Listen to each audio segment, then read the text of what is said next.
जय श्री कृष्णा। आर्यव्रत की कहानियों में आपका स्वागत है। आज मैं आपको सुनाने जा रही हूँ माँ संतोषी की व्रत कथा। तो चलिए शुरू करते हैं। माँ संतोषी को माँ दुर्गा के सबसे शांत कोमल रूपों में से एक माना जाता है। संतोषी माता कमल के फूल पर विराजमान है। माँ संतोषी के पिता भगवान गणेश जी और माता रिद्धि सिद्धि है। धन धान्य और रत्नों से भरा परिवार होने के कारण इन्हें देवी संतोषी कहा जाता है। शास्त्रों के अनुसार शुक्रवार का दिन माता संतोषी को समर्पित होता है। इस दिन माँ संतोषी की पूजा करना बहुत ही शुभ माना जाता है। इस दिन माँ का व्रत रखने से आपकी हर इच्छा पूरी हो जाती है। एक बूढ़ी औरत थी जिसके 7 बेटे थे। इनमें से 6 बेटे बहुत मेहनती थे और एक बेटा जो सभी भाइयों में से छोटा था और कुछ भी नहीं कमाता था। जब वो बूढ़ी औरत खाना बनाती थी तो अपने 6 बेटों को अच्छे से खाना खिलाती और निकम्मे बेटे को सभी भाइयों की जूठन वाला खाना परोस देती थी। सबसे छोटा बेटा बहुत भोला था और इस बात से अनजान भी था।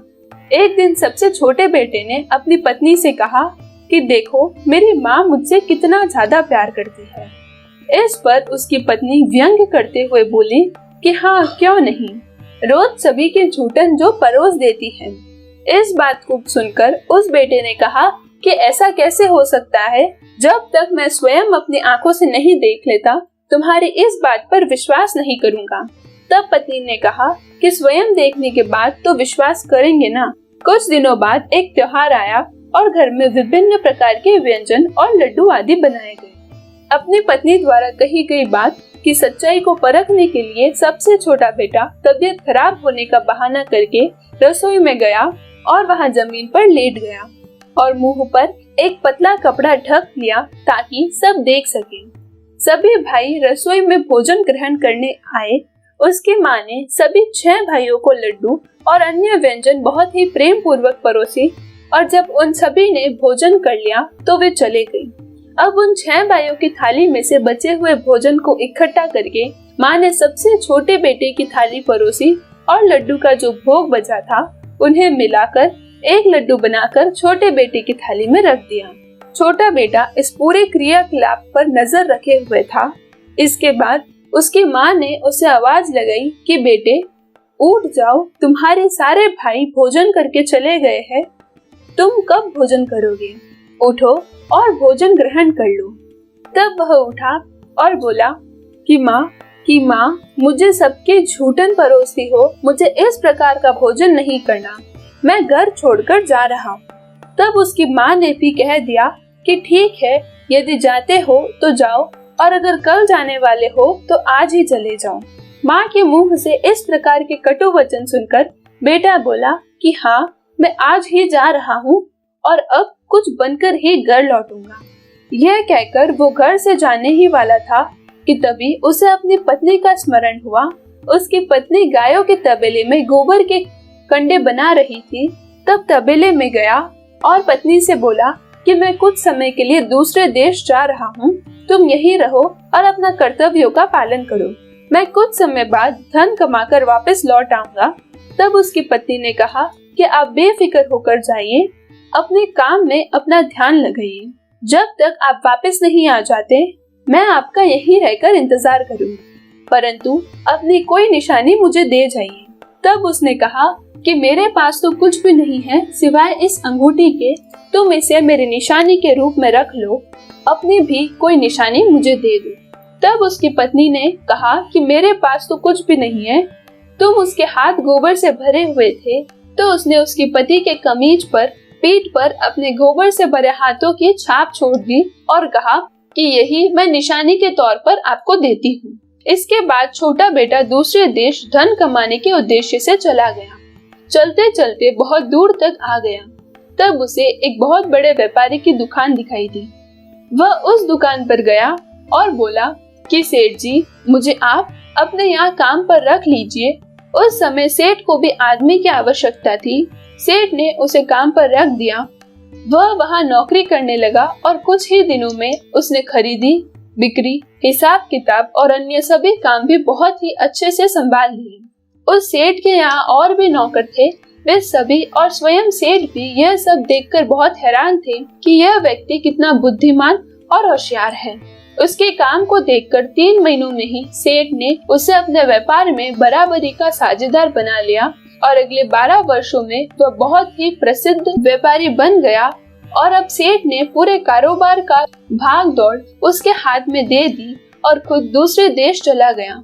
उसकी पत्नी के साथ उसके सास और ससुर अर्थात बेटे की माता पिता बहुत बुरा बर्ताव करने लगे। घर के सभी कामों का बोझ उसकी पत्नी पर डाल दिया और इसके साथ ही उसे जंगल में लकड़ियां लेने भी भेज देते थे। इसके अलावा उसके लिए जो रोटी बनती थी वह अनाज की नहीं बल्कि भूसे की होती थी और पीने का पानी उसे टूटे हुए नारियल के कवच में दिया जाता था। उसके दिन इतने कठिनाइयों से बीत रहे थे। एक दिन जब वह लकड़ियां चुनकर जंगल से अपने घर को लौट रही थी तो उसने कुछ औरतों को संतोषी माता का व्रत करते हुए देखा। वह वहां खड़ी हो गई और माता की कथा सुनने लगी। इसके बाद उसने वहां उपस्थित औरतों से पूछा कि बहनों, आप यह किस भगवान का व्रत कर रही हैं और इससे आपको क्या फल प्राप्त होगा? इसे करने के क्या नियम हैं? अगर आप मुझे इस बारे में बताएंगे तो आपकी बड़ी कृपा होगी और मैं भी इस व्रत को करूंगी। तब उनमें से एक औरत बोली कि हम सभी यहाँ माँ संतोषी का व्रत और पूजा कर रहे हैं।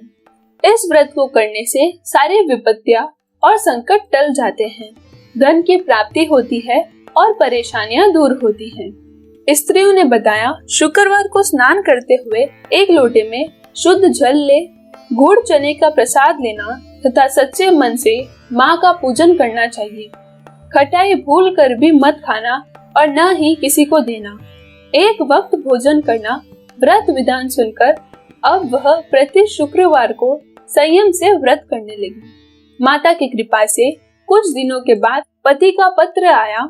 कुछ दिनों बाद पैसा भी आया।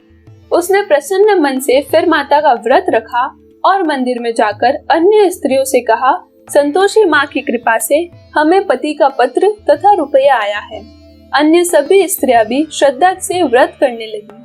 बहू ने कहा, माँ, जब मेरा पति घर आएगा तो मैं तुम्हारे व्रत का उद्यापन करूंगी।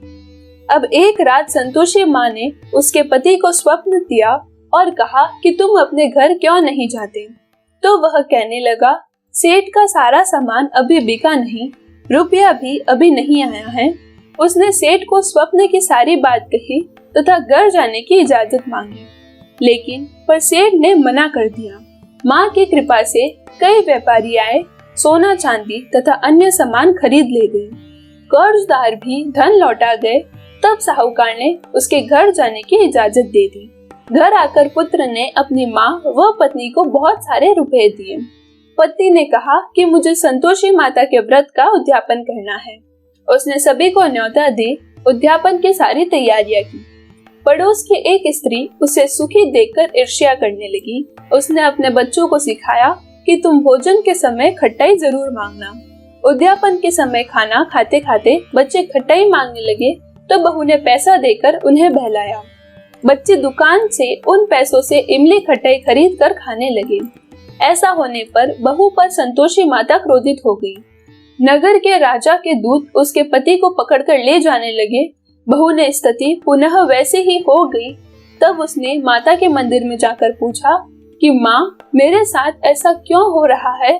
तब माँ ने कहा कि उद्यापन में बच्चों ने पैसों से इमली खटाई खाई, जिसका परिणाम तुम्हें भुगतना पड़ रहा है। फिर बहू ने पुनः व्रत के उद्यापन का संकल्प किया।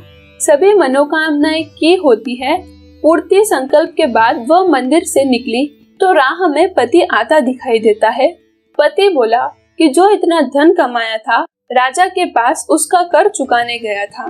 तब वह बोली कि अब चलो घर चलते हैं।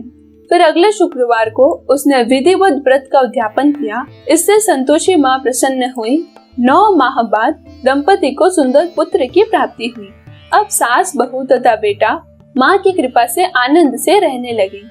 संतोषी माता की अनुकंपा से व्रत करने वाले सभी स्त्री पुरुषों की सभी मनोकामनाएं पूरी होती है। संतोषी माँ के व्रत में एक बात का ध्यान रखना चाहिए कि खट्टी चीजों से परहेज करना चाहिए।